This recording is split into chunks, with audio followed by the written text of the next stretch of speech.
Gloire à l'Éternel, notre Dieu, notre Père. Alléluia, Amen. Bienvenue à l'école Yeshua, bienvenue donc pour cette 47e paracha, troisième partie.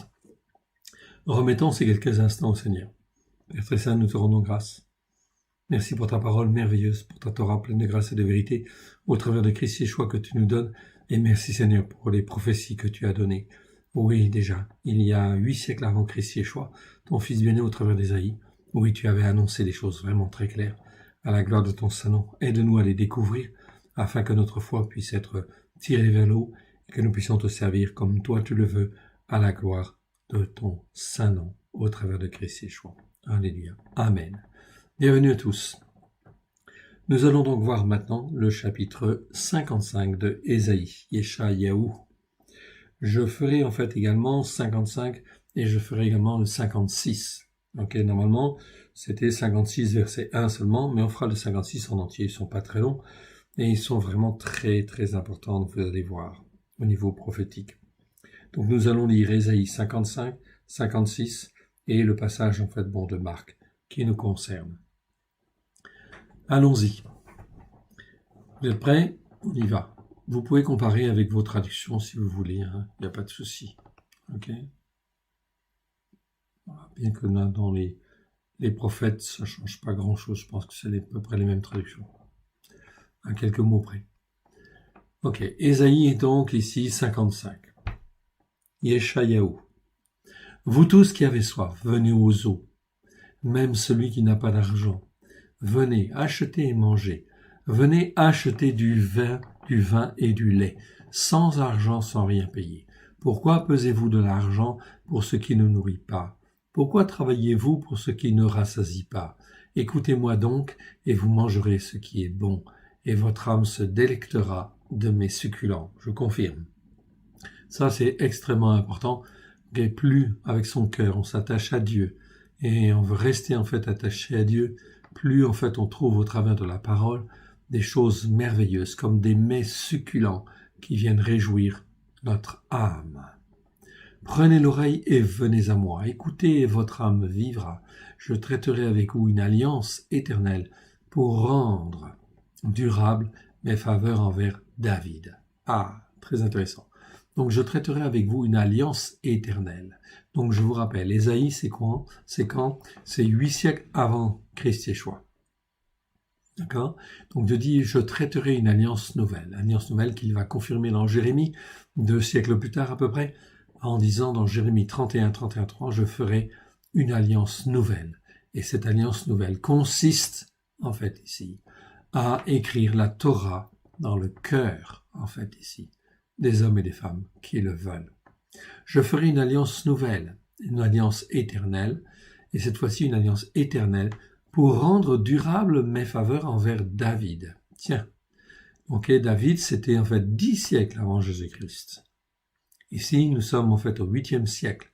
Donc en fait, Dieu dit au travers d'Ésaïe qu'il va en fin de compte, faire durer en fait les faveurs qu'il avait envers David. C'est pour ça que de David, il va effectivement, en fin de compte, dans la descendance de David, en choisir un qui sera le Christ, en fait, ici, qui viendra et qui sera descendant, en fin de compte, de David. Donc, ce sera Yeshua qui sera appelé fils de David. Donc, personne ne se trompe. Au temps où Yeshua vient, en fait, on voit et on comprend que c'est le règne de David, le règne spirituel de David qui est en train de se mettre en place, et Yeshua est en fait ici le successeur de David. C'est lui qui a la clé de David. Donc une alliance éternelle donc va se faire. Il n'y en a pas eu 36, il n'y en a eu qu'une seule. Donc c'est au travers de Christ, et c'est bien en fin de compte ici pour rendre durable mes faveurs envers David. Voici, je l'ai établi comme témoin auprès des peuples, comme chef et dominateur des peuples. Ah, alors de qui parle-t-on en fait ici? En faveur de David, mais voici, je l'ai établi comme témoin auprès des peuples, comme chef et dominateur des peuples. C'est bien là de Yeshua dont on parle, puisque Dieu l'a établi, non seulement comme témoin, il a établi David, oui bien sûr, Ok, mais il n'est pas chef et dominateur de tous les peuples. Non, il a été en fait dominateur à un certain moment donné. Oui, autant sur la terre. Voici, je l'ai établi comme témoin auprès des peuples, comme chef et dominateur des peuples. C'est comme une préfiguration quelque part, mais au travers de ça, c'est de Yeshua dont on parle là. Ok? Pour que ça dure éternellement, il faut que ce soit fait, en fin de compte, par un successeur de David. C'est pour ça que Yeshua est parfois appelé, en fait, ici, chez les prophètes, David, tout simplement.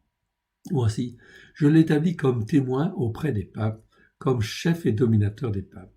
Voici, tu appelleras des nations que tu ne connais pas, okay, et les nations qui ne te connaissent pas accourront vers toi à cause de l'Éternel ton Elohim, du Saint d'Israël qui te glorifie. Donc là, on voit bien que l'Éternel, ton Elohim, okay, est en train de glorifier quelqu'un, en fait ici, un homme dont on ne passe son nom, en fait ici, un successeur de David, qui, en fin de compte, va être là pour, en fait ici, rendre éternelle l'alliance. Bien sûr, cela se réalise au travers de Christ, Yeshua, bien évidemment. Verset en fait 7, que le méchant abandonne sa voie. Ah non, verset 6. Cherchez l'Éternel pendant qu'il se trouve, invoquez-le tandis qu'il est prêt. Oui. Que le méchant abandonne sa voie et l'homme d'iniquité ses pensées. Qu'il retourne à l'Éternel qui aura pitié de lui, à notre Elohim qui ne se lasse pas de pardonner. La miséricorde de Dieu atteint jusqu'aux cieux, oui bien sûr, et la miséricorde triomphe du jugement. Si effectivement nous étions jugés, en fin de compte ici, sur nos actions, nos péchés, nos transitions, nos iniquités, nous ne méritions quoi? Que la mort, en fait ici. Voilà pourquoi, en fait ici, bien sûr, nous devons le reconnaître et en fait comprendre que Yeshua a payé pour nous, pour cette condamnation faite là, bien évidemment. Ici, pensez, ici, petit c, c'est Marashava, comme vous le voyez en fait ici. Marashava, c'est donc les pensées, les projets, en fait, ici. Au pluriel, Marashavot, en fait, ici. Donc, ce mot-là existe d'une manière assez importante. Ok. Marashava, Marashavot, en fait, ici. Avec différentes orthographes, en fait, ici. Avec des vaves ou pas de vaves, etc. Je rentre pas dans le détail, en fait, ici. Ce n'est pas le but. Ce mot-là, ça nous parle de pensée. Pensez en fait comme dans Ésaïe 55:8. Ok, mes pensées ne sont pas vos pensées. Marshevot. Marshevot en fait ici, c'est les pensées. Mes pensées ne sont pas vos pensées. Mais c'est les pensées au sens de, comment dire, les projets, les desseins de Dieu. Ok, il y a un mot grec qui correspond en fait à ça aussi. Ok, mais vous n'avez pas la traduction. C'est ici le mot noéma. Okay. Un mot grec correspond à ce mot-là, c'est noéma, c'est-à-dire en fin de compte les projets, les pensées, la conception que Dieu a, en fait, son plan qu'il a pour chacun de nous, c'est le mot noéma. Alors ça, c'est très important en fait en grec. En hébreu, c'est marashava. Okay. Donc ça, c'est très important. Ce mot-là, en fait, dans Ésaïe, c'est traduit en fait ici, comme vous le voyez, en fait ici, car mes pensées ne sont pas effectivement vos pensées. En fait, ici, tous les projets que vous pouvez avoir, ça n'a rien à voir avec mes pensées. Ok. Ou vos projets. Ok. Ésaïe 55:9, pareil, on va retrouver toujours le mot pensée, on y viendra tout à l'heure. Ici, en fait, autant mes voix sont élevées au-dessus de vos voix, et mes pensées, mes marchevot, en fait, ici, au-dessus de vos pensées. Dans Jérémie, ce même mot, chapitre 6, verset 19, est traduit en fait légèrement différemment. Ok, on va le voir. Écoute terre, voici, je fais venir sur ce peuple le malheur, fruit de ses pensées. Voilà, c'est-à-dire fruit de ses, comment dire, de ses projets, de sa conception, de ce qu'il pense en fait, de ses pensées en fait au sens en fait ici, pas très bon en fait ici, qui sont pas calés en fait comme le Seigneur le veut, parce que la capacité à réfléchir n'est pas bonne, la compréhension des choses, donc les pensées qui sont là, qui sont dans une compréhension erronée, eh bien effectivement, si elles restent là-dedans, ça fait que ça conduit en fait le peuple à la perdition. Car ils n'ont point été attentifs à mes paroles. Le Seigneur dit en fait ici, Jérémie 6, 19, ok, je fais venir sur ce peuple malheur, fruit de ses pensées, car ils n'ont pas été attentifs à mes paroles, ils ont méprisé ma Torah. Jérémie 11, 19 aussi. Voici, comme un agneau familier qu'on mène à la boucherie, j'ignorais les mauvais desseins, okay, ou les pensées, en fait ici, c'est le même mot, qu'ils méditaient contre moi. Détruisons l'arbre avec son fruit, retranchons-le de la terre des vivants, et qu'on ne se souvienne plus de son nom. Voilà ce que, en fait, ceux qui se rebellaient contre Dieu, et en fait voulaient faire à Jérémie. Jérémie donc avait des ennemis. Oui, bien sûr, ils étaient empreints de mauvaises pensées, de mauvais projets. Ok, dans Jérémie 29, 11, ce mot en fait est effectivement traduit non pas par pensée mais par projet. C'est vraiment pour vous montrer que ce mot pensée, c'est les pensées en fin de compte que l'on peut avoir pour notre vie à venir ou les pensées que Dieu peut avoir pour notre vie à venir ou les pensées que l'on a pour la chose à venir. Bon. Car je connais les projets ici, Jérémie 29, 11, car je connais les projets que j'ai formés sur vous, dit l'Éternel, projets de paix et non de malheur, afin de vous donner un avenir et une espérance. Okay. Donc ici, c'est penser au sens de projet, oui bien sûr. C'est le même mot. Donc dans Ésaïe, c'est traduit par pensée simplement, en fait ici, et en fait dans Jérémie par projet. Donc c'est toujours des pensées pour notre avenir, en fait, quelque part. Retenez cela. Voilà, verset 7. Que le méchant abandonne sa voie, la voie dans laquelle il marche. Voie, c'est en fait ici, c'est chemin, voie ou conduite, hein, on aurait pu traduire par conduite, mais c'est mieux de garder le mot voie parce que ça nous parle vraiment de voie. On est sur les voies de Dieu ou on est sur les voies des méchants, etc. Sur la voie de Christ, la voie que Dieu a choisie au travers de Christ, ça c'est bien, en fait ici. Que le méchant abandonne sa voie, ok? Okay. Et l'homme d'iniquité, ses pensées, toutes ces pensées en fait ici, l'homme d'iniquité, en fait ici, ses pensées. Quand nous ne sommes pas émondés dans notre cœur, okay, nous sommes en fait iniques quelque part. Voilà pourquoi nous ne pouvons pas avoir des pensées correctes. C'est impossible. Okay. Des pensées d'avenir, des pensées de projet pour nous, c'est pas bon. Il faut que ce soit calé sur l'Écriture et que ces projets soient calés sur les projets de Dieu pour chacun de nous. Voilà pourquoi. En fait, ici, il faut renouveler notre capacité à réfléchir et notre capacité, en fin de compte, capacité à réfléchir et de compréhension. Donc, l'homme d'iniquité, que l'homme en fait, d'iniquité abandonne ses pensées. Pourquoi? Parce que ses pensées ne sont pas bonnes. C'est-à-dire, on va dire, sa conception en fait en haut dans la tête, eh ben c'est pas bon. Qu'il retourne à l'Éternel, qui aura pitié de lui, à l'Éternel notre Elohim, qui ne se lasse pas de pardonner. Oui, bien sûr. Car mes pensées ne sont pas au-dessus de sont au-dessus de vos pensées.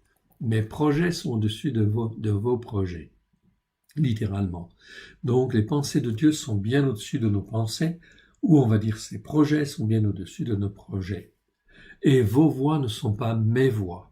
Les voix, en fin de compte, nos voix, tout ce qu'on peut imaginer comme voix, c'est forcément, en fin de compte, pas des bonnes voix. Forcément. On peut être sur la bonne voie si déjà on était travaillé sur les racines hébraïques de la foi, qu'on est sur les voies de Dieu. Bien sûr, en fait, on est en partie sur les bonnes voies. Mais ça, c'est les voies de Dieu, c'est pas nos voies. Déclaration de l'Éternel. Donc ici, c'est une déclaration officielle. Neum Adonai. Car mes projets ou mes pensées ne sont pas vos pensées, ni vos projets, et vos voix ne sont pas mes voix. Autant les cieux sont élevés au-dessus de la terre, autant mes voix sont élevées au-dessus de vos voix. Ça, c'est aussi très important. Et mes pensées au-dessus de vos pensées. Donc ici, on a gardé le même mot pensée pour Marasheva. C'est en fait une bonne chose quelque part, sachant que penser, en fait, ici, c'est les pensées au sens de l'avenir. Hein. On est bien d'accord. Ok? C'est pas les jugements. Donc ici, les voix de Dieu sont bien au-dessus, en fait, de nos voix, et ces pensées au-dessus de nos pensées. C'est-à-dire que les projets de Dieu, en fait, vous ne pouvez pas vous imaginer. On ne peut pas s'imaginer les voix avant de connaître Dieu. Vous comprenez bien que nous marchions d'une certaine manière, et on voyait une certaine voix, mais c'était pas la voix de Dieu.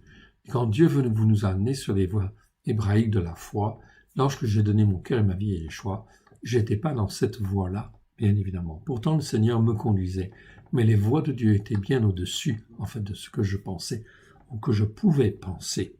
Okay?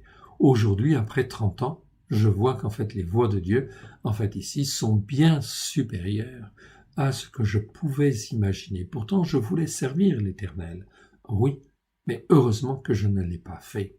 Je me souviens dans mon jeune temps, en fait, ici, alors que je n'avais pas donné mon cœur et ma vie à Yeshua, dans ma jeunesse, en fait, ici, je voulais devenir prêtre ou moine. C'était en fait ce que j'avais envie dans mon cœur. Il y avait un bon sentiment dans mon cœur. Ok? Mais heureusement que je n'ai pas suivi ces voies-là qui étaient mes voies, ou les voies catholiques, parce que j'aurais été en fait un moine, ou j'aurais été en fait un pasteur, ou un prêtre, ou plus tard peut-être même un pasteur en fait ici, selon sur la montagne catholique, ou sur les montagnes protestantes, ou sur les montagnes évangéliques. Que Dieu m'en garde en fait ici. Je ne suis pas du tout dans ces voies-là. Je ne suis pas du tout sur la voie de Constantin, absolument pas. J'ai quitté ces voies-là depuis longtemps déjà, et mes pensées sont très loin maintenant de ces choses-là. Okay? Mes pensées sont ancrées dans la Torah, les prophètes et les psaumes, et rien ne pourra me faire déroger de cela. Jamais je ne voudrais revenir en arrière.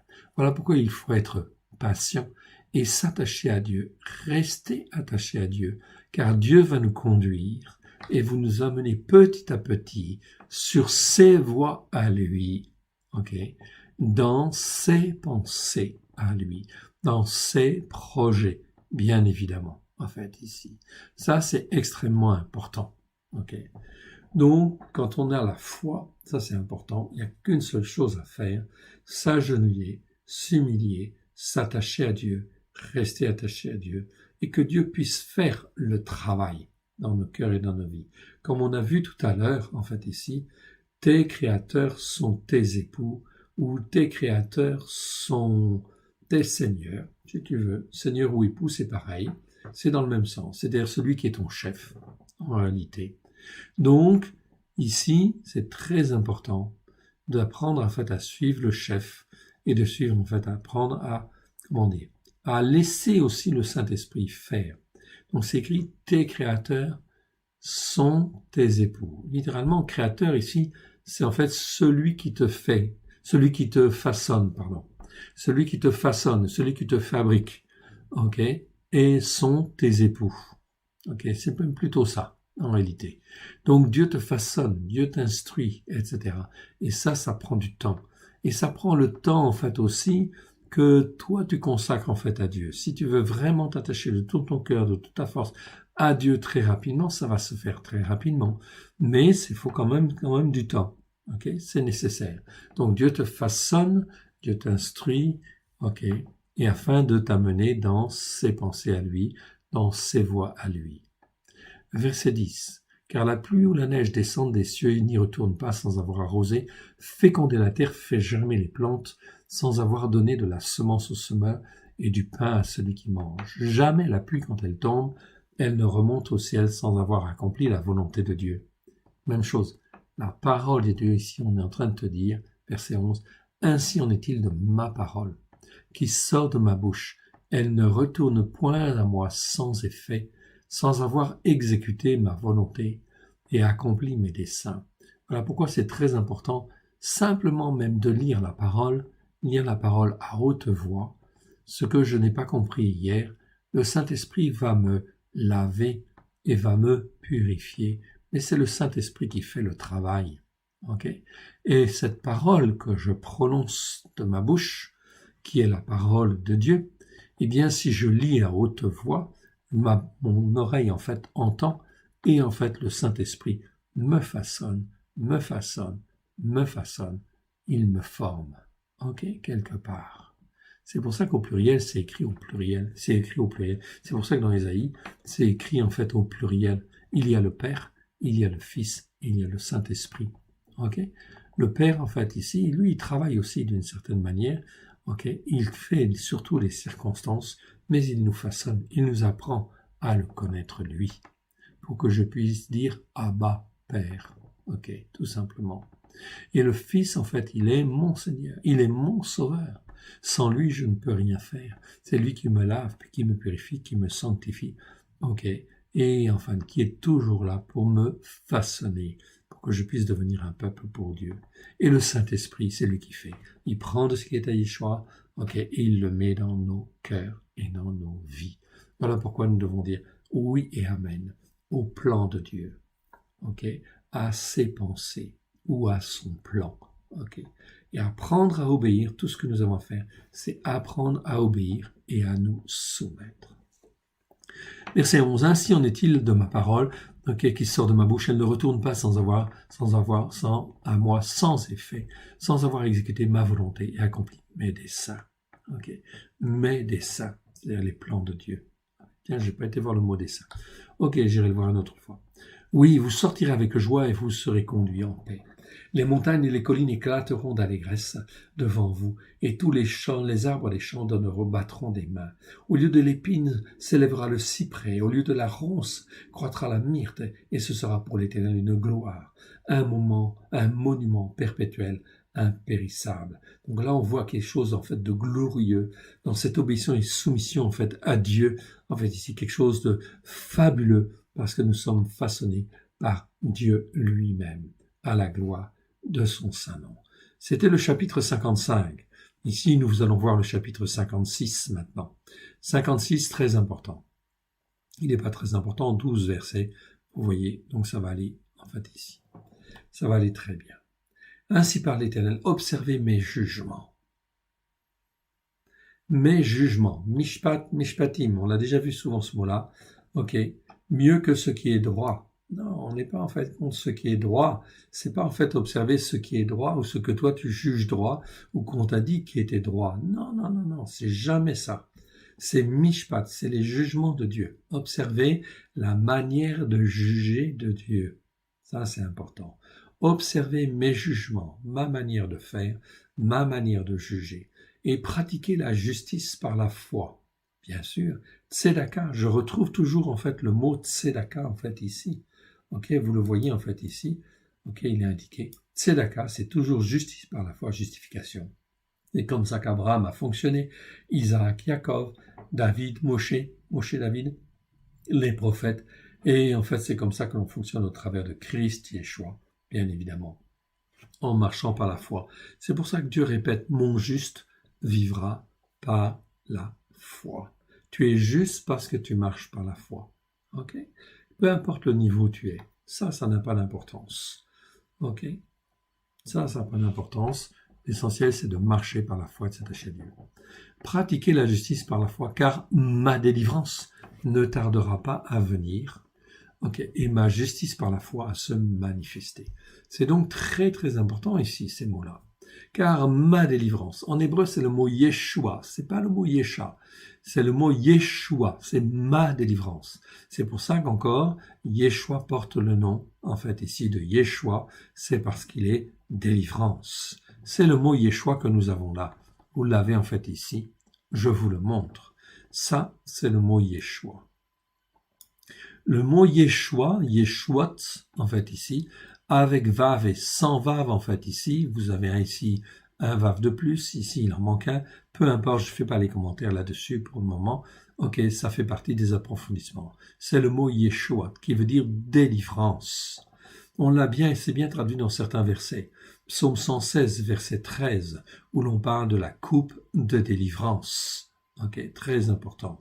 C'est parfois traduit par secours, comme vous le voyez là, mais c'est une erreur, c'est pas bon. Il faut le traduire en fait ici par délivrance.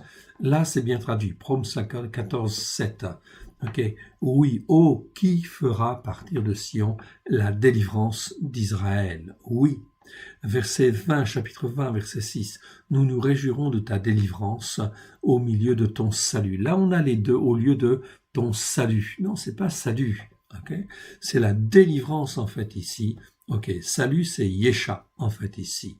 Donc ici ces mots-là sont très très mal traduits, ce qui fait que il y a Yesha, Yeshua, Teshua, tout cela, ces mots-là sont très très mal traduits. Il y a une confusion. C'est traduit indépendamment ok, par salut, délivrance, victoire, ok, c'est mélangé.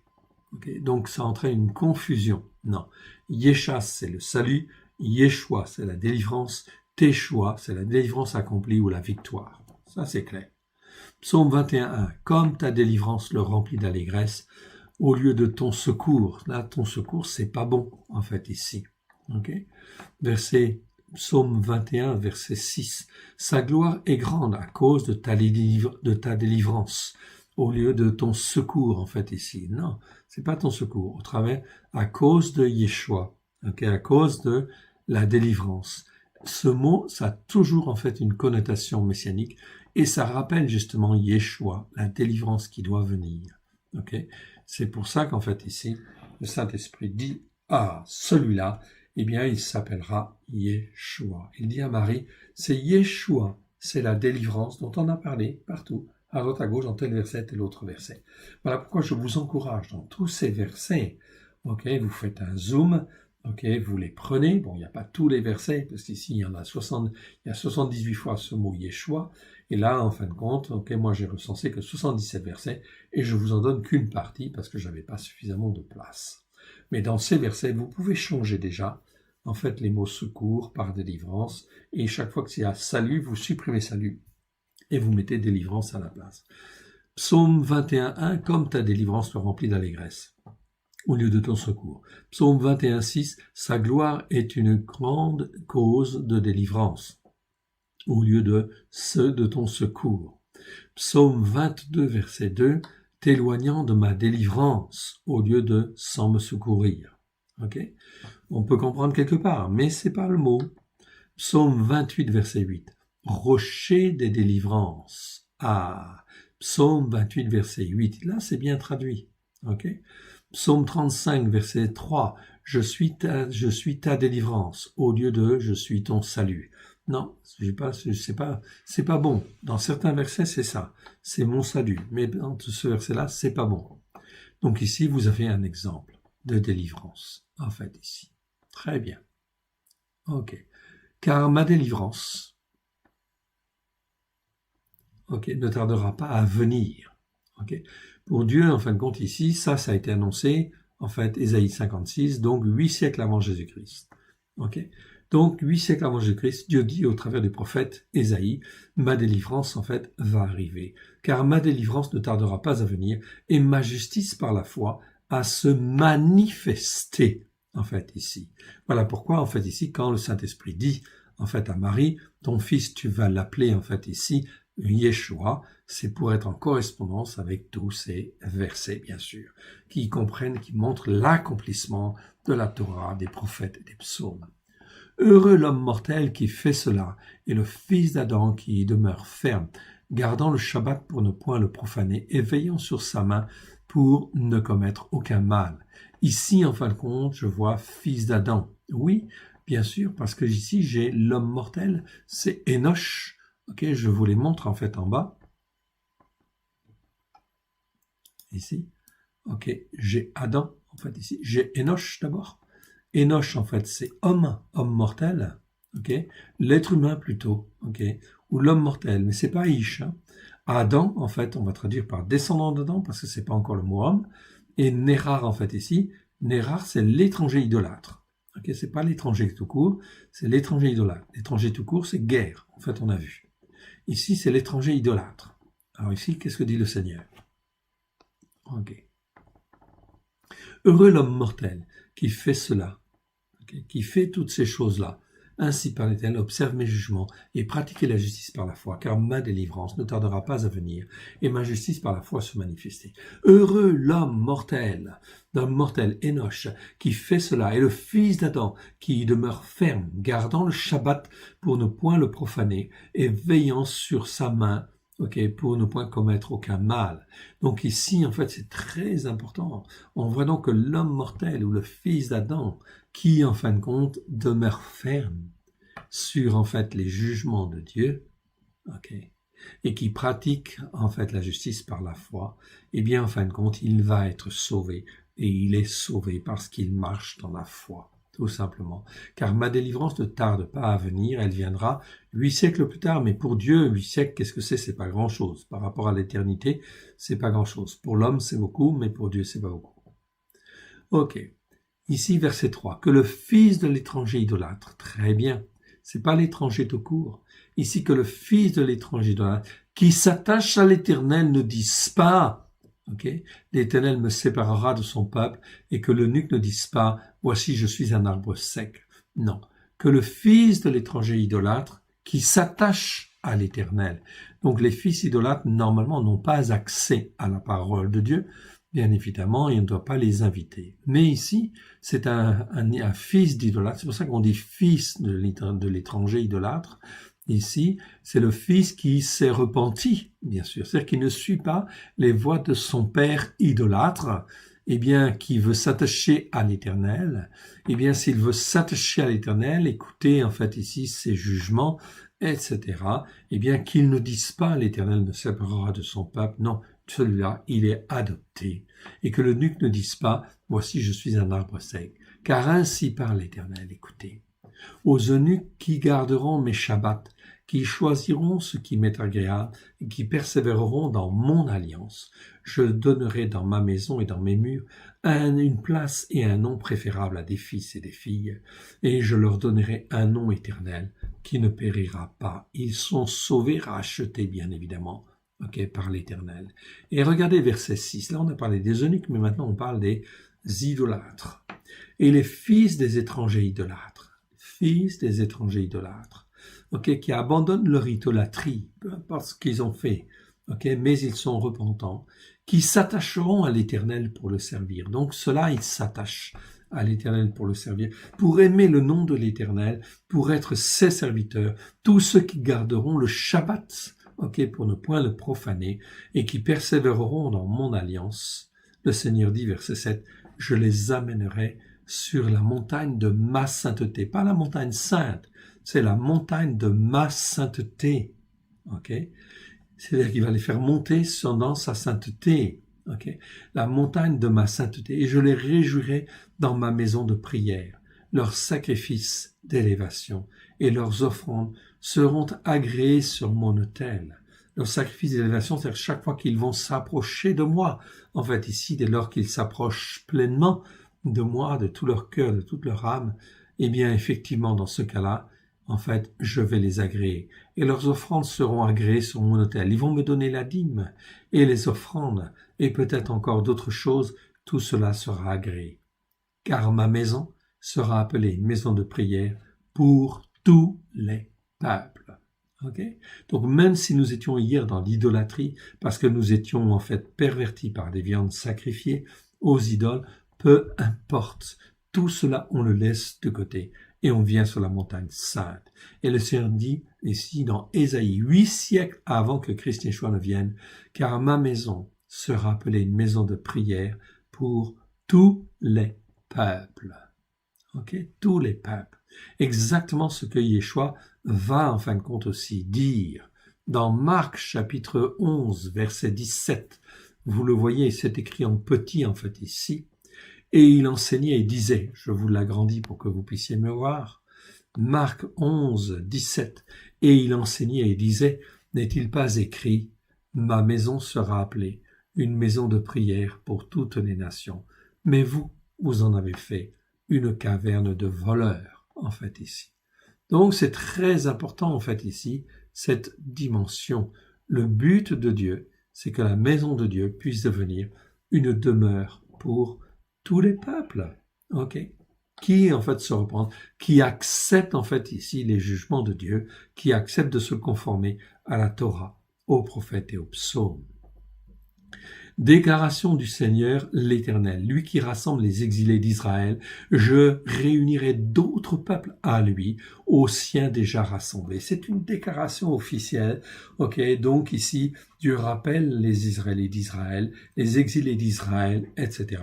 Tous ceux qui, en fait, font partie d'Israël, qui le savent ou même ne le savent pas, Dieu va les rassembler, les rassemble. En fait, ici, il va toucher leur esprit, les travailler, les façonner au travers des épreuves qui viennent pour qu'ils soient un seul peuple. Et Dieu dit, je réunirai d'autres peuples. Là, c'est pas Israël. Je réunirai d'autres peuples à lui. Ok, je les réunirai. C'est-à-dire qu'ils ne seront qu'un. Ok, un seul peuple. Ok, sur la Torah, les prophètes et les psaumes. Ok, évidemment, sur la Torah, les prophètes et les psaumes, ça peut pas être autrement. Ça peut pas être sur la montagne catholique, sur la montagne protestante, la montagne évangélique ou les montagnes évangéliques. Voilà, mes frères. Aussi, donc, faites très attention à l'œcuménisme. Okay, le rassemblement des chrétiens, des différentes pensées chrétiennes, n'est pas une bonne chose. Non. L'œcuménisme est une très mauvaise chose parce qu'elle rassemble les compréhensions erronées, en fait, ici, des croyants en un seul groupe, et effectivement, où on tolère toutes sortes d'interprétations, de capacités de raisonnement différentes, des capacités de raisonnement, des compréhensions différentes, etc. On fait un amalgame, en fait, ici, de viande sacrifiée aux idoles, quelque part.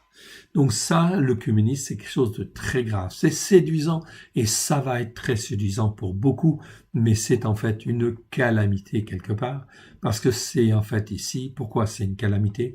Tout simplement parce que les gens, au travers de l'œcuménisme, croient qu'ils peuvent faire l'unité, mais Dieu ne veut pas de cette unité. Dieu veut de l'unité sur, en fait, les racines hébraïques de la foi, sur la Torah, les prophètes et les psaumes, à la gloire de ton saint nom. Et là, il dit qu'il y aura une multitude de peuples. Comme c'est écrit dans Ésaïe, Dieu soutiendra son élu jusqu'à ce que les nations espèrent en sa Torah. Ésaïe chapitre 42, je vous l'ai déjà lu et je le redis en fait ici. Ésaïe 42, versets 1 à 4. Donc ici, la Torah, en fin de compte, sera une référence. Et c'est la seule chose qui peut unir les peuples, qui peut unir les nations, etc. Et différentes confessions, ça veut dire qu'il faut abandonner, en fait, ici, toutes les théologies erronées qui correspondent à des viandes sacrifiées aux idoles et ne garder que l'essentiel, en fait, ici. Déclaration du Seigneur l'Éternel. Lui qui rassemble les exilés d'Israël, je réunirai d'autres peuples à lui, aux siens déjà rassemblés. Vous toutes bêtes des champs, venez pour manger, vous toutes bêtes de la forêt. Le Seigneur interpelle toutes les bêtes des champs. C'est quoi les bêtes des champs? Je vous ai dit, c'est les puissances en fait occultes, c'est les méchants, c'est les démons en fait ici. Venez pour manger, vous toutes bêtes de la forêt, venez en fait ici vous réjouir. Ces gardiens sont tous aveugles. Verset 10. Ces gardiens sont tous aveugles, sans intelligence. Tous sont des chiens muets, incapables d'aboyer. Ils ont des rêveries, se tiennent couchés et aiment à sommeiller. En fait ici, cette notion de chien, en fait ici, c'est quoi un chien? Un chien dans la pensée hébraïque,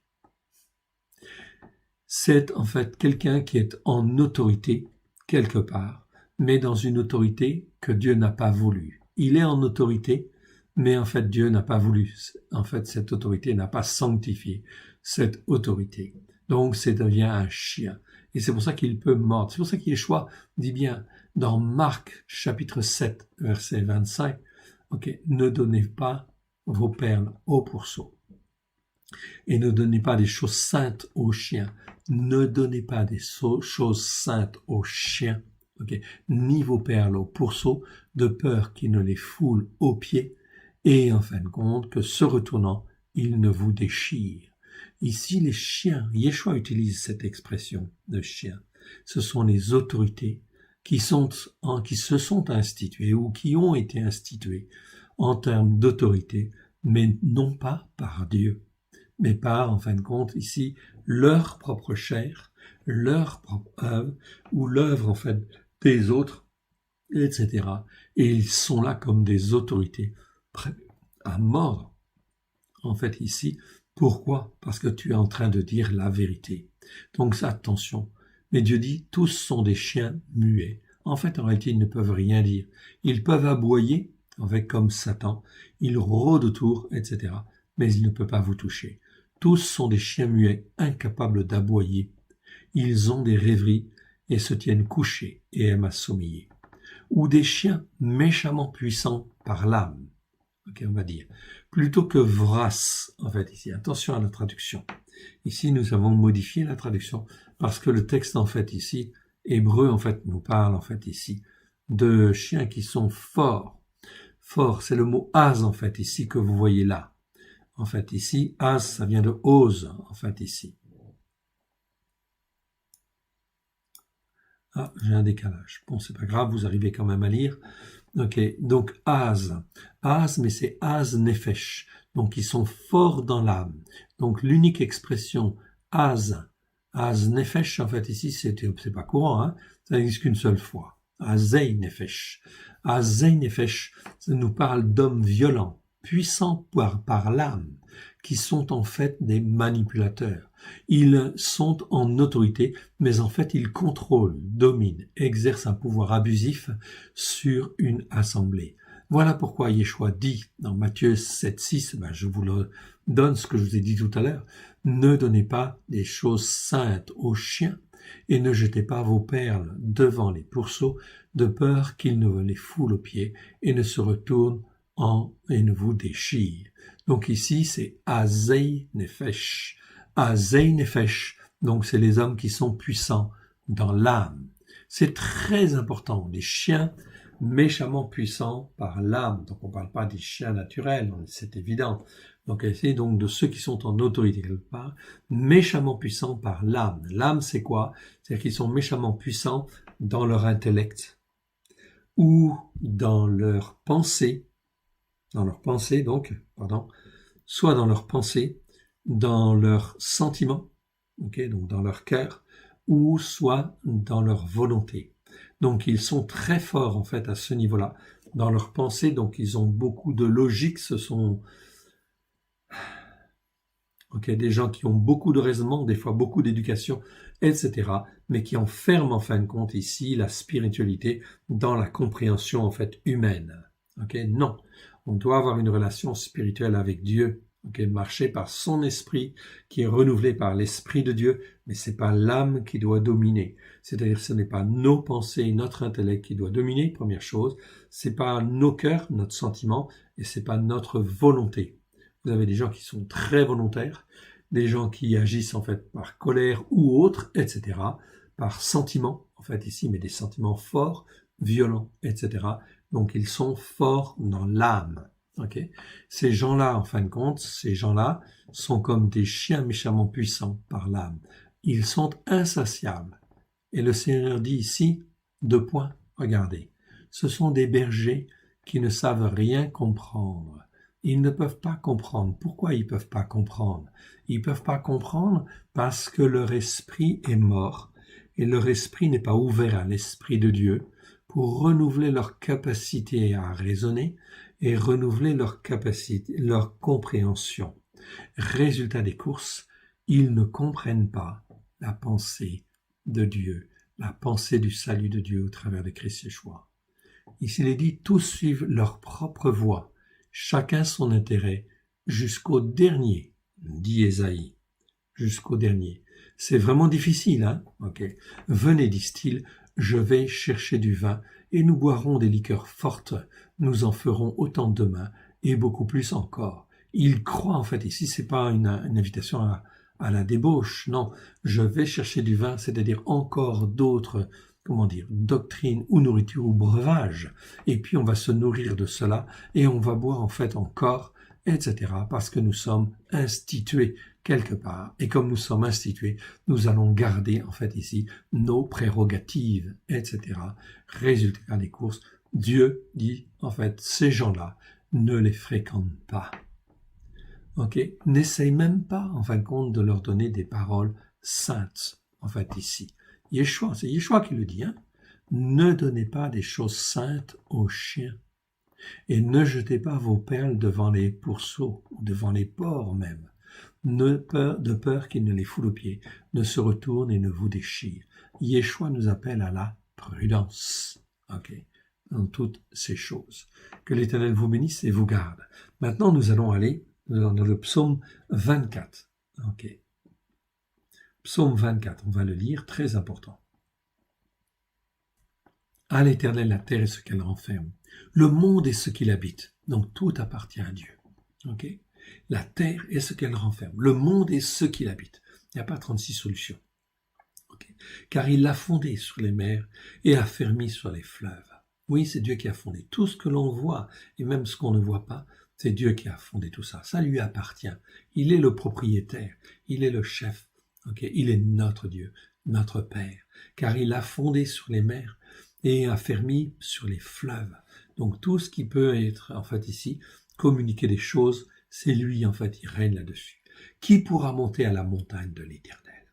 La montagne de Sion, sur la montagne de Sion. Voilà pourquoi il ne faut pas monter sur n'importe quelle montagne. La seule montagne acceptable, c'est la montagne de Sion, sur la Torah, les prophètes et les psaumes. C'est clair, je le répéterai toujours, etc. C'est sur cette montagne que nous devons monter. Qui s'élèvera jusqu'au lieu de sa sainteté? Non pas jusqu'à son lieu saint. Ici, c'est le mot Kodesh. Okay? Kodesh, en fait, ici. Ah, je ne peux pas vous l'éclairer. C'est en rouge, en fait, ici, petit d. Donc, Kodesh, en fait, ici, c'est un mot qui existe 468 fois dans 382 versets. Ok? Numéro Strong 06 944. Ça parle d'abord de sainteté, de consécration, de mise à part. Ce mot est souvent traduit à tort par l'adjectif saint, sacré. Ok? Ou même des fois le sanctuaire. Non, il y a d'autres mots pour ça. Ou le temple saint, ou sa demeure sainte. Non, c'est pas ça. Ok? Ok, l'expression Kodesh, ça peut vouloir dire le lieu saint par contre. Oui, on peut le laisser éventuellement. Ok, bien que c'est plutôt le lieu de la sainteté de Dieu, plutôt. Alors qu'en fait, Kodesh, Kadashim, en fait, ici, que nous voyons là, sainteté des saintetés. C'est ce qu'on appelle le lieu très saint, en fait, ici. Le saint des saints, ou le lieu très saint chez les nations. On appelle ça comme ça. En fait, littéralement, en fait, en hébreu, c'est, en fait, le lieu de la sainteté des saintetés. C'est la sainteté des saintetés. Ça, c'est la sainteté des saintetés. Ça, c'est sainteté, en fait, ici. Donc, Dieu nous appelle à monter sur la montagne de Sion et, en fin de compte, à rencontrer sa sainteté. C'est-à-dire, en fin de compte, à être attaché à lui et rester attaché à lui. Donc, c'est pas le lieu saint. C'est pas en réalité un lieu. C'est rentrer dans son niveau de sainteté. Okay? Qui s'élèvera jusqu'au lieu de sa sainteté, en fait, ici. Donc, ici, voyons comment, en fait, il faut s'y prendre. Celui qui a les mains innocentes et le cœur pur, le cœur sincère. On va dire pur, ok? Mais ça va. Pur ou sincère, c'est bar, en fait, ici, ok? Celui qui ne livre pas son âme au mensonge, qui ne jure pas pour tromper. Il obtiendra la bénédiction de l'Éternel, la justice par la foi du Elohim de son salut. Amen. Donc c'est très important. Littéralement, en fin de compte, on essaie de se rapprocher de l'hébreu. Donc ici, il obtiendra la bénédiction de l'Éternel, okay? La justice par la foi. Okay? C'est non miséricorde. Ici, c'est traduit par miséricorde. Non, c'est pas miséricorde, c'est tzedaka. Ça ne veut jamais vous dire miséricorde. C'est justice par la foi. C'est-à-dire, plus tu avances, plus tu es sincère avec Dieu, plus, en fin de compte, la justice par la foi, elle prend effet, et tu n'as pas besoin d'être juste, Christ est juste pour toi. Mais tu as besoin de grandir, ça c'est sûr. Faut pas oublier, en fin de compte, la sanctification. C'est-à-dire, en fin de compte, de travailler, en fait, ici, à ton salut. Et tu obtiendras, en fait, la justice par la foi du Dieu, c'est-à-dire du Elohim, de ton salut. Là, c'est bien salut. C'est bien le mot Yesha, en fait, qui apparaît, en fait, ici. On le trouve, en fait, ici, tout en bas. Petit J, Yesha, 36 fois dans 35 versets. Ça parle bien de salut. Voilà le partage de la génération qu'il invoque, de ceux qui cherchent ta face, ô Jacob. Ok. Porte. Ok. Porte, c'est Sha'ar. Élevez vos linteaux. Okay? Dieu nous considère comme des portes. Okay? Des portes, en fait, ici. Donc, on est, nous, comme des portes pour laisser passer sa puissance, en fait, ici, dans nos cœurs et dans nos vies. Et, en fait, cette puissance, elle ne peut passer que si, effectivement, tu t'attaches à Dieu et que tu te soumets et que tu obéis, en fait, à Dieu. Okay? Soyez élevés, portails éternels. Ce n'est pas le mot porte, c'est un autre mot ici. C'est pétard. Pétard, en fait, ici, on traduit ici par portail, parce que c'est l'ouverture. Vous avez la porte avec le chambranle, en fait, ici. En fait, vous voyez ce que c'est qu'une porte. C'est l'encadrement, en fait, surtout. Ok? Mais le portail, c'est l'espace qui est dedans, c'est l'ouverture. Et nous sommes une ouverture. Nous sommes des ouvertures éternelles, portails éternels. Portes, élevez vos linteaux. Donc vous êtes des portes aussi, mais vous devez élever les linteaux, etc. C'est-à-dire la barre qui est au-dessus, ne pas être limité en fait dans notre compréhension. Soyez élevés, portails éternels, pour que l'ouverture en fait que vous représentez soit encore plus grande, que le roi de gloire fasse son entrée. Le roi de la gloire, c'est même pas le roi de gloire. En hébreu, c'est le roi de la gloire. Donc la gloire, elle veut venir. Dieu veut que la gloire vienne. Et le roi de la gloire, c'est l'Éternel. Oui, bien sûr, qui veut faire rentrer sa gloire au travers de Christ Yeshua dans nos cœurs, dans nos vies. Qui est ce roi de la gloire, en fait, ici? Melech HaKavod, c'est le roi de la gloire, en fait, ici. L'Éternel fort et puissant, l'Éternel puissant dans les combats. Quand en fait l'Éternel fort et puissant est là, au travers de Christ Yeshua, Christ est celui qui nous façonne, qui nous instruit, en fait, afin que nous puissions être des serviteurs de Dieu, des portes élevées ou des portails, en fait, éternels, agrandis, c'est-à-dire des ouvertures, en fait, agrandies. L'Éternel fort et puissant, l'Éternel puissant dans les combats. Porte, élevez vos linteaux, c'est-à-dire ne soyez pas limités. Élevez-vous, portails éternels. Au début, c'était un ordre. Soyez élevés. C'est un impératif, en fait, ici. Petit L, Nassa, ici, Nifa, l'impératif. C'est-à-dire, soyez élevés, en fait, ici. Ok? C'est un impératif, en fait, ici. Donc, on doit élever, en fait, notre ouverture, etc. Ici, ce n'est pas un impératif.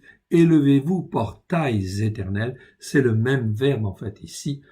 Ok, mais ici dans une action personnelle. Ici, c'est soyez élevés, c'est comme un passif, c'est-à-dire qu'en fait, il faut que vous soyez élevés par le Saint-Esprit et Yeshua, ok, et que vous-même vous soyez élevés ici, c'est-à-dire que vous avez une action dans laquelle vous suivez en fait ici pour ouvrir en fait la porte, le portail éternel, pour laisser passer le roi de la gloire. Que le roi de gloire porte, élevez vos linteaux, élevez-vous, portails éternels, verset 9, que le roi de la gloire fasse son entrée. Qui donc est ce roi de la gloire? L'Éternel des armées. Voilà le roi de la gloire. C'est le roi, en fait, c'est le règne des cieux, si vous voulez, c'est ça. Repentez-vous, car le règne des cieux est là, est proche. Le règne des cieux, c'est la gloire de Dieu qui vient dans nos cœurs et dans nos vies pour que, en fait, ici, cieux, ça veut dire les valeurs spirituelles de Dieu, soient dans nos cœurs, dans nos vies, afin de pouvoir rayonner de sa puissance, de sa lumière à lui. Nous ne sommes que des portails, que des portes, ou que des vases, si vous voulez. Okay? Toutes ces représentations-là sont bonnes pour dire que c'est Dieu qui fait le travail, en réalité, par la puissance de son Saint-Esprit, dès lors que j'obéis, j'écoute et je mets en pratique ses lois, ses règles, ses jugements, ses commandements et ses ordres, ses charges. Toutes ces choses-là, je dois apprendre à le faire pour que la puissance du Saint-Esprit puisse agir pleinement dans nos cœurs et dans nos vies. Comme c'était le cas au premier siècle, avec Yeshua, bien sûr, et avec les disciples, où la puissance de Dieu était tellement forte, tellement puissante. Souvenez-vous, en fin de compte, de Pétros, qui, en fait, va dans les rues, etc. Et tout ce que l'on faisait, c'est qu'on mettait, en fait, les hommes et les femmes sur le bord des chemins, des routes, des voies, afin que l'ombre de Pierre seulement les couvre. Et simplement parce que l'ombre de Pierre, en fait, ici, de Pétros, les couvrait, ils étaient guéris, ou ils étaient sauvés. La puissance de Dieu était là. Mais il y a des conditions à cela. Voyons maintenant, en fin de compte, l'évangile de Marc. Marc, en fait, ici, nous sommes dans Ré, en fait, ici. Vous le voyez, en fait, ici en bas. Voix, en fait, ici. Donc, c'est Marc, chapitre 6, versets 53 à 56, et Marc 7, versets 1 à 8. Voyons ce que cela nous dit, en fait, ici. Agrandissons un petit peu. Ok. 53 à 56. Après avoir traversé la mer, ils vinrent dans le pays de Guinnessar. Guinnessar, c'est Génézareth. Et ils abordèrent. Quand ils furent sortis de la barque, les gens ayant aussitôt reconnu Yeshua, donc ils savaient qu'il était qui? Ils ont reconnu qui? Le fils de David, l'héritier des promesses, en fait, ici. D'accord? Ils l'ont reconnu. Celui qui est le Nazoréen, Yeshua le Nazoréen, ils l'ont reconnu. Ok? Il n'y avait pas besoin, effectivement, ils savaient qui il était. Donc, 55, ils parcoururent tous les environs. Ok? Et l'on se mit à apporter tous ceux qui étaient mal, ou tous ceux qui étaient malades, en fait, ici. Ok, mal, là, c'est qui était mal. Était, en fait, ici, c'est le verbe écho, en fait, ici. Ok, et mal, en fait, ici, petit c, c'est kakos, en fait, en bas. Je vois mal, mauvais. Sur des lits, partout où l'on savait qu'il était. C'est-à-dire qu'on savait qu'il allait là, eh bien, on lui ramenait, en fait, des malades. On ramenait des malades. On ramenait, en fin de compte, des gens qui étaient faibles, quelque part, ou qui étaient mal. Le texte dit mal, en fait, ici. Être mal. C'est kakos, en fait, ici, tout simplement, en fait, ici. Kakos, vous voyez, c'est le petit c. Et petit b, c'est écho, actif, participe, c'est être ou avoir, donc qui était mal, sur des lits, partout où l'on savait qu'il était. En quelques lieux qu'il arrivait, dans les villages, dans les villes et dans les montagnes, on mettait ceux qui étaient en état de faiblesse. Ceux qui étaient en état de faiblesse, donc les malades, on peut traduire par malade aussi. Okay? Mais là, en fin de compte, c'est bien le verbe asténéo. Comme vous le voyez en fait ici. Voilà, je peux l'éclairer, c'est bon. Donc asténéo, ça a donné asthénie. Asthénie, c'est une faiblesse, ok, qui peut aller jusqu'à la mort, attention. Hein? Donc asthénie, ok, asténéo, c'est le verbe. C'est être dans un état de faiblesse ou être malade. Très bien. Donc on peut dire ceux qui étaient en état de faiblesse ou ceux qui étaient malades, peu importe. C'est bon, ils étaient là sur des places publiques. Et on le priait afin qu'il puisse seulement toucher, quoi? La frange de son vêtement. Yeshua, en fait, ici, avait des franges de son vêtement. Tous ceux qui l'a touché étaient guéris. Non, c'est pas le mot guérir. C'est pas le mot guérir en grec. Ici, c'est le mot sozo. Sozo, ça veut dire sauver. C'est-à-dire qu'ils étaient sauvés, en fait, ici, parce qu'ils touchaient en fait, par la foi, la frange, en fait, ici, de Yeshua. Les franges, ou une des franges, il en avait 4. Ici, puisse toucher. On priait qu'il puisse toucher seulement, en fait, ici. Ok? Le verbe, l'adjectif ici, l'adverbe, la particule ici, c'est ici, seulement, ou au moins. Au moins, on aurait pu traduire aussi qu'il puisse au moins toucher la frange. Ok, on aurait pu traduire comme ça. Très bien. Toucher au moins. Qu'il puisse toucher. Puisse toucher, c'est en fait ici le verbe aptomé. Aptomé, en fait ici, c'est un aoriste, c'est-à-dire un fait. On raconte un fait précis qui a eu lieu, qui a existé. Ok, moyenne, je passe. Subjonctif, c'est-à-dire en fait c'est conditionnel. C'est conditionnel au fait de toucher la frange, mais toucher la frange en fin de compte par la foi, bien évidemment. C'est-à-dire quoi? La frange, ça représentait quoi? C'est les tzitziot. Ce sont les franges qui représentent les commandements de Dieu. Donc tous ceux qui étaient en état de faiblesse ici, qui étaient malades, on priait Yeshua simplement qu'il puisse toucher la frange, ces tzitziot, de son vêtement. Pourquoi? Parce que Yeshua était le fils de David, le Nazoréen, celui qui était consacré et en fait sur lequel il y avait l'onction. Oui, bien sûr, une onction puissante, en fait, ici. Et il témoignait de cette puissance en portant aussi des tzitziot pour rappeler les commandements de Dieu. Les tzitziot ou les franges, c'est exactement ceci. Je vous le montre, en fait, les miennes, pour que vous puissiez voir. Je pense que vous les voyez, en fait, ici. Donc, il y en a 4, en fait, ici. Ce sont ce qu'on appelle des tzitziot ou des franges. Donc il y a un certain nombre de fils, 8, dont un bleu, en fait, ici.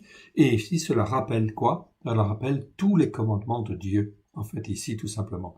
C'est donc ça qui est très important. Yeshua, il en portait. Si personnellement j'en porte aujourd'hui, c'est parce que Yeshua, il en portait. Et s'il en portait, il y a bien une raison, c'est parce que c'est pour revenir aux racines hébraïques de la foi, bien évidemment. Yeshua, est-ce qu'il portait une kippa? Je sais pas. Un châle, oui. Oui, certainement. Mais la kippa, en fin de compte, c'est simplement pour témoigner des racines hébraïques de la foi, des racines juives de la foi, tout simplement pour dire que tout vient, en fait, ici des juifs, bien évidemment. Ce n'est pas pour être religieux, pas du tout, mais c'est pour rappeler les racines hébraïques de la foi. Et ici, en fin de compte, les franges, c'est bien pour rappeler, en fait, ici, les commandements de Dieu. Comme on l'a vu, en fait, ici, tout au long de la paracha ce matin, si tu écoutes et si tu mets en pratique les commandements, les lois et les jugements de Dieu, autrement dit, si tu reviens, en fait, à la Torah pour la mettre en pratique. Eh bien, ces gens-là, en fin de compte, ils avaient soif, ils avaient faim, en fin de compte, et ils venaient là, et on les ramenait, en fait, ici, parce qu'on savait que c'était ça qu'il fallait faire pour être dans la bonne voie. Et non seulement ils étaient guéris, mais le texte dit, en fait, ici, de son vêtement, et tous ceux qui la touchaient, c'est-à-dire qu'ils faisaient le geste, en fait, ici, de vouloir toucher, non pas que ce sont des franges magiques, non, pas du tout.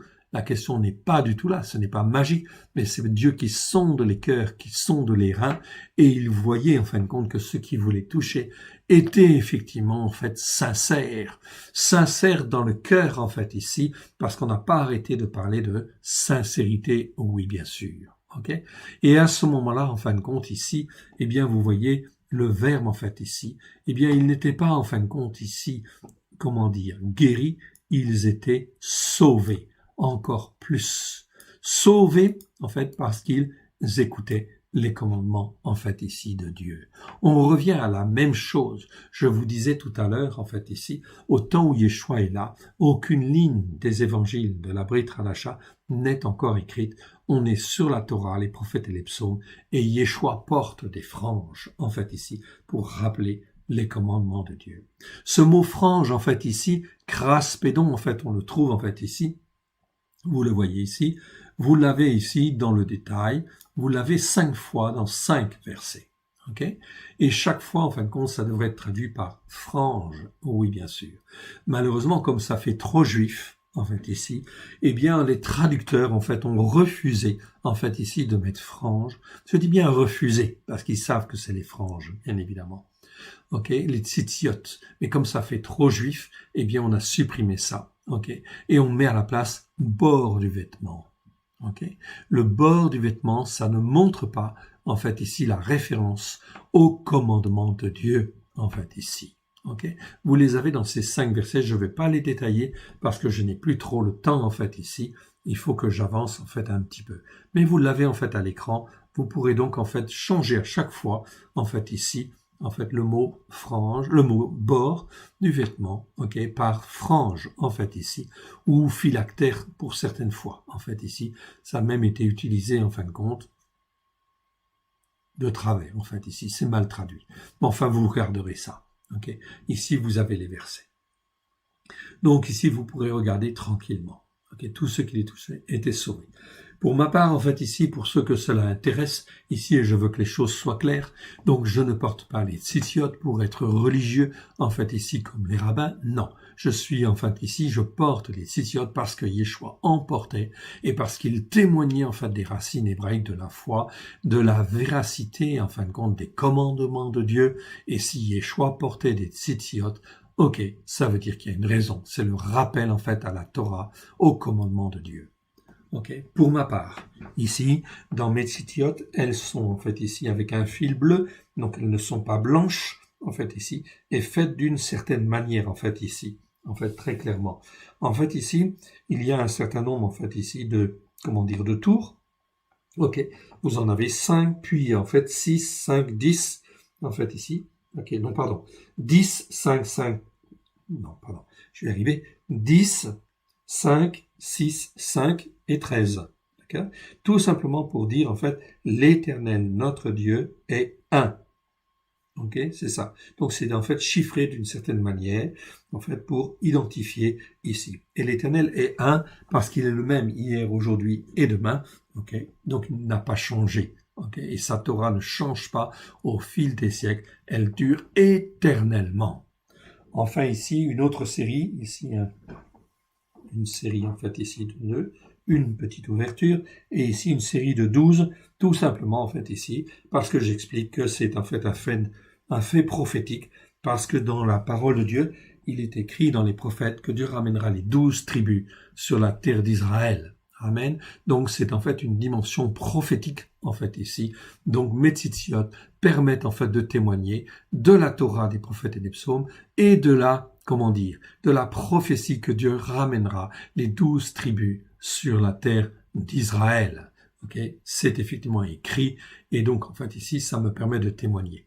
Donc la plupart des gens ne savent pas lire en fait ici les tzitziot, mais quand on va effectivement en Israël et qu'on porte les tzitziot, eh bien en fin de compte les rabbins, ceux qui sont un peu exercés, savent très bien lire en voyant le nombre de nœuds et le nombre de tours, etc. et comprennent ce que ça veut dire en fait ici. Alléluia, gloire à l'Éternel. Donc ici c'est une question pour moi de témoignage. Amen. À la gloire de l'Éternel, notre Dieu, notre Père.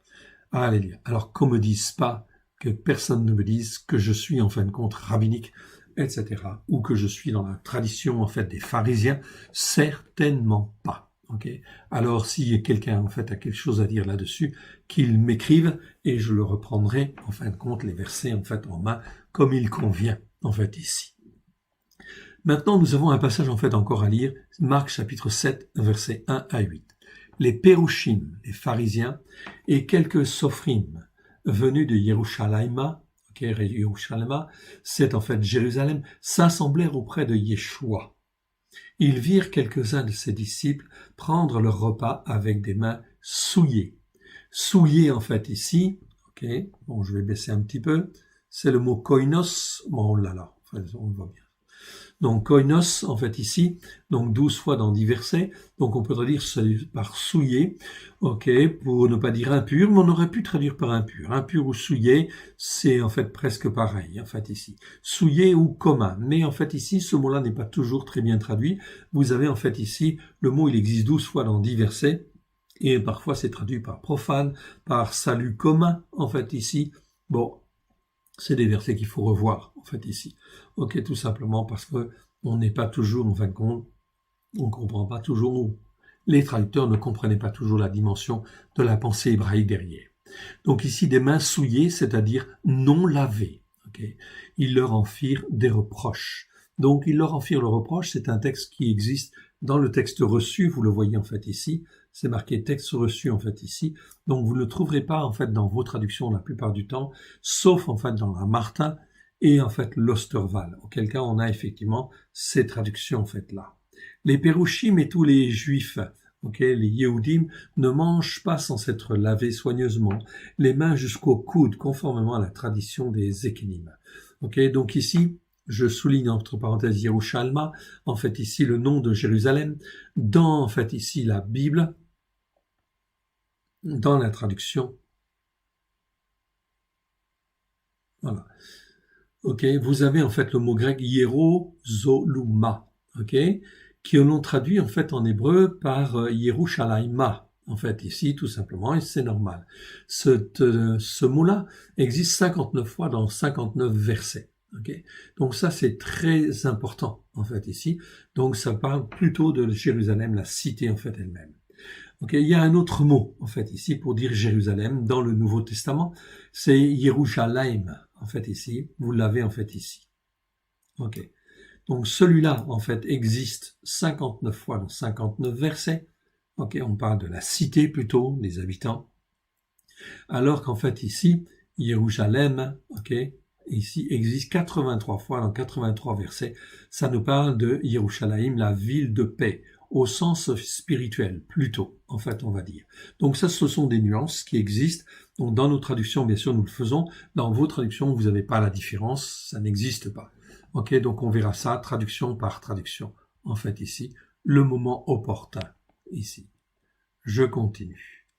Ici, or les Pérouchim et tous les Yehudim ne mangent pas sans s'être lavés soigneusement les mains jusqu'au coude. Donc ils se lavaient les mains, en fait, jusque là. Donc c'est bien quand on fait de la médecine, les médecins se lavent bien, en fait, vont jusqu'au coude. Il n'y a pas de problème. En médecine, les infirmières, les médecins, etc., qui vont dans le bloc opératoire, en fait, ils se lavent en fait les mains bien jusqu'au bout pour éviter qu'il y ait aucune infection, etc., aucune bactérie sur effectivement les mains ou sur les bras. Oui, bien sûr. Donc c'est une bonne chose de se laver les mains Oui, bien sûr. Mais dans la tradition, en fait, des anciens Zékénim, en fait, ici, tradition, en fait, ici, ça se faisait d'une certaine manière, et d'une manière un peu lourde, en fait, ici, même très lourde, qui faisait que c'était très pénalisant. Et on parle là du mot tradition. Le mot tradition, c'est le mot, en fait, ici, vous l'avez, en fait, là, paradosis. Ok, tradition. Ok. Donc quand on parle de tradition, et vous avez tous les versets, ce mot-là existe 13 fois dans 13 versets.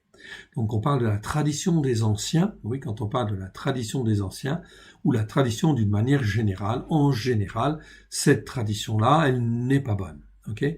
Dans Marc 7, verset 9, ici, vous voyez bien, en fait, ici, que Yeshua dit, en fait, il leur dit encore, vous anéantissez, en fait, ici, fort bien le commandement de Dieu pour garder votre tradition, donc la tradition des Zékénim, des anciens. Donc le mot tradition, en fait, n'est pas toujours mal, en réalité. Si la tradition, c'est une tradition des anciens, ok, comme en fait ici les pharisiens, c'est une très mauvaise chose, surtout si ce sont des traditions, des commandements, des règles qui viennent se rajouter et qui viennent contredire effectivement la Torah. Alors là, ça ne va pas du tout, bien évidemment. Voilà pourquoi Yeshua va être très sévère vis-à-vis des scribes et des pharisiens. Il va dire, vous êtes des hypocrites, car par votre tradition, vous anéantissez fort bien le commandement de Dieu pour garder votre tradition. Un peu plus loin, dans ce même chapitre 7, verset 13, annulant ainsi la parole de Dieu par votre tradition. Donc la tradition a pris le pas sur effectivement la Torah. Mais ce mot, en fait, ici, tradition, ici, en fait, peut avoir un sens très positif, en fait, ici. Comme, en fait, ici, Paulos, je vous le cite, en fait, ici. 1 Corinthiens 11, 2. Retenez mes instructions ou retenez ma tradition. La tradition, en fin de compte, ok, que moi je vous enseigne, c'est-à-dire les règles que je vous donne, ok, eh bien, en fait, gardez-les. En fait, ici, ça a été traduit par retenez mes instructions. Mais il y a d'autres mots pour dire, en fait, instruction, donc c'est pas très approprié. Ici, c'est retenez en fin de compte ma tradition ou retenez en fin de compte les enseignements de ma tradition ou de ce que je vous ai donné comme règle ou comme tradition. Tout ça, c'est bien, en fait, ici. Ok ? Ici, en fin de compte, on va trouver, en fait, d'une manière positive, je vous les ai mis en vert, en fait, ici, quand c'était positif. Ok. Ok, ici, en fin de compte, très important, en fait, ici, tradition, on parle dans Colossiens 2.8, prenez garde que personne ne fasse de vous sa proie par la tradition des hommes. Ok, mais la tradition, en fin de compte, des disciples, ou la tradition que Yeshua a mis en place, etc., ou a pu mettre en place, en donnant un certain nombre de choses, est très bonne, au contraire, évidemment.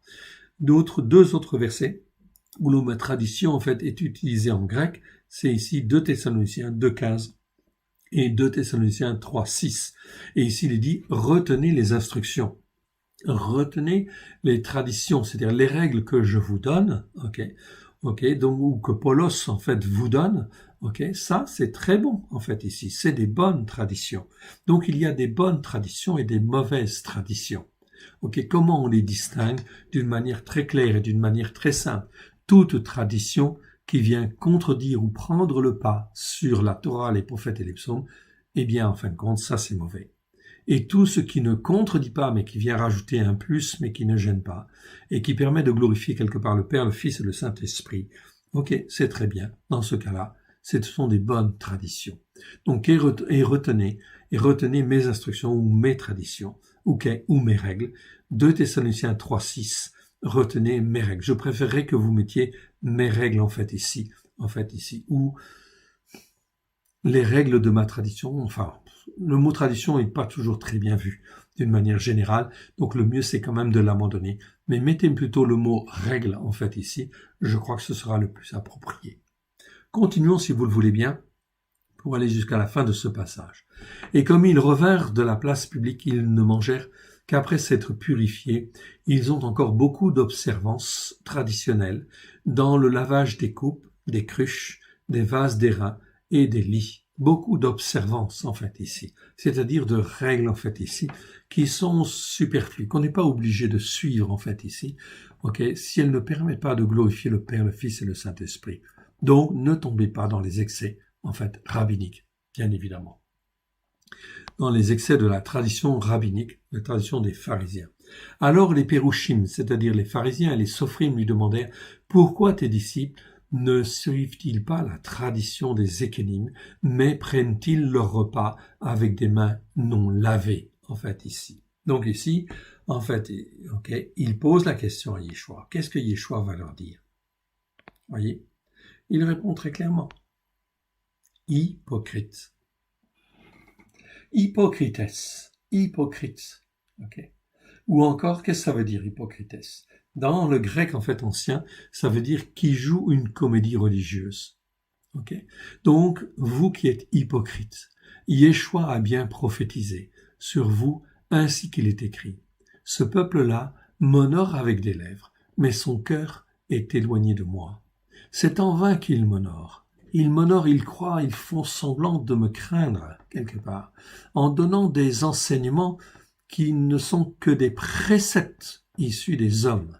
C'est-à-dire, en fait, on a rajouté des choses, des commandements, mais en fait, Dieu ne l'a jamais dit, en fait, ici.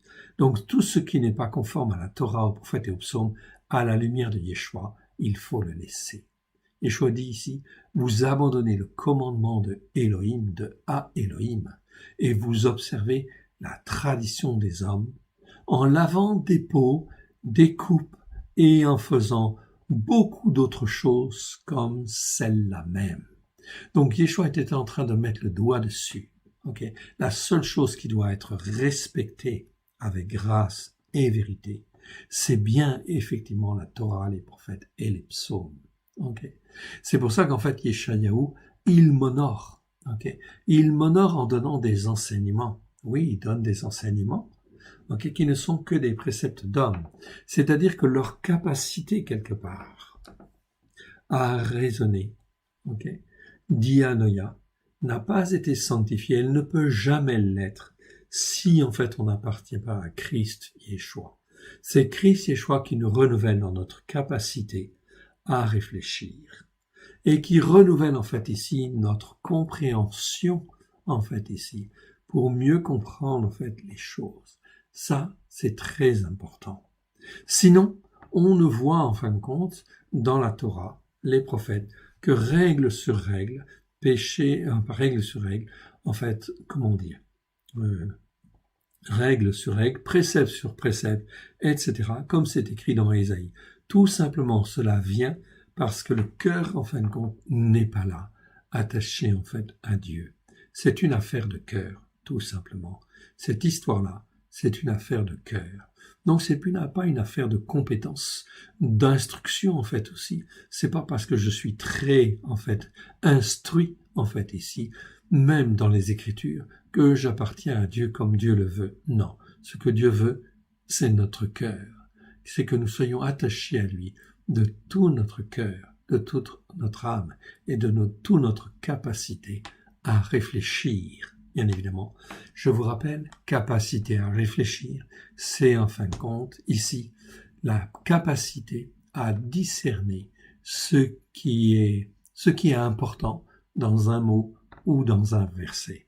Et à partir de ce moment-là où on apprend à discerner ce qui est important dans un mot ou dans un verset, eh bien, en fin de compte, dans notre tête, ça doit mouliner et nous amener à une compréhension meilleure. Amen. Que l'Éternel Dieu vous bénisse et vous garde. Mais ces choses sont très importantes, très très importantes, car sinon on est en fait un hypocrite quelque part. Et en fait on fait les choses, mais on est dans une comédie religieuse. Hypocrites, ça veut dire hypocrite, hypocrites en grec, hypocrite en français, ça veut dire en fait dans le sens biblique, ça veut dire qui joue une comédie religieuse. Or nous ne sommes pas sur la montagne ici catholique, ni sur les montagnes protestantes, ni sur les collines évangéliques pour jouer une comédie. Nous sommes sur la montagne de Tzion pour, en fin de compte, des acteurs véritables de l'Éternel, notre Dieu, des serviteurs et des servantes qui sont soumis et obéissants pour écouter et mettre en pratique et ainsi montrer l'exemple à la gloire de l'Éternel. Merci de m'avoir écouté. Remettons tout cela au Seigneur. Père très saint, merci pour l'abondance de versets que tu nous as donnés ce matin. Que ce qui n'est pas de toi s'en aille dans les lieux arides. Oui, Seigneur, mais que ce qui est de toi soit loin de grâce et de vérité au travers de Christ Yeshua, et puisse trouver dans nos cœurs que nous voulons ouvrir largement à ta parole, puisse trouver un terrain favorable, afin que nous puissions nous attacher à toi, rien qu'à toi, Père très saint, au travers de Christ Yeshua, ton Fils bien-aimé, et de te servir comme toi tu le veux, que nos yeux puissent s'ouvrir et nos oreilles, en fait, également, puissent mieux entendre, Seigneur, afin que nous puissions mieux discerner, oui, les œuvres que toi tu as préparées d'avance, afin de te glorifier, toi, le seul vrai Dieu, et celui que tu as envoyé. Shabbat Shalom. Que l'Éternel Dieu vous bénisse. À très bientôt, à la prochaine paracha. Que Dieu vous bénisse et vous garde, dans le précieux nom de Yeshua.